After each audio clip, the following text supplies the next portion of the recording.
సాధారణంగా ఏసీబీ కేసుల్లో కింద స్థాయి పోలీస్ సిబ్బందే అరెస్ట్ అవుతుంటారు. ఎస్ఐలా, సీఐలా ఇట్లాంటి వాళ్ళు డీఎస్పీ స్థాయిలో కూడా అరెస్టులు జరుగుతుంటాయి.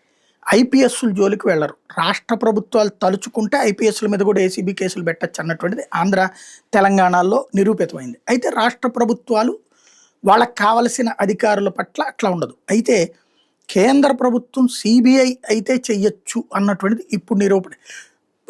ఏకంగా పంజాబ్‌లో ఉన్నటువంటి ఒక డీఐజీ 8,00,000 లంచం తీసుకుంటూ ఉండగా సీబీఐ రైడ్ చేసి పట్టుకుంది. స్పాట్‌లో ఐపీఎస్ రాపర్ రేంజ్ డీఐజీ బుల్లర్‌ని అరెస్ట్ చేసింది. 5,00,00,000 నగదుతో పాటుగా రకరకాలైనటువంటి బంగారము, ఇతర రకాలైన మద్యం ఇట్లాంటివన్నీ కూడా ఆయన దగ్గర నుంచి పట్టుకుంది. వాస్తవంగా పంజాబ్‌లో ఆమ్ ఆద్మీ పార్టీ ప్రభుత్వం ఉంది. అక్కడ బుల్లర్‌కి మంచి కమాండ్ ఉంది. ఆమ్ ఆద్మీ పార్టీ ప్రభుత్వం అతన్ని నమ్ముతున్నటువంటి సందర్భంలో అతను చేస్తున్నటువంటి యాక్టివిటీని కేంద్రం ఫాలో అప్ చేసి ఈ కేసు పెట్టినట్టుంది.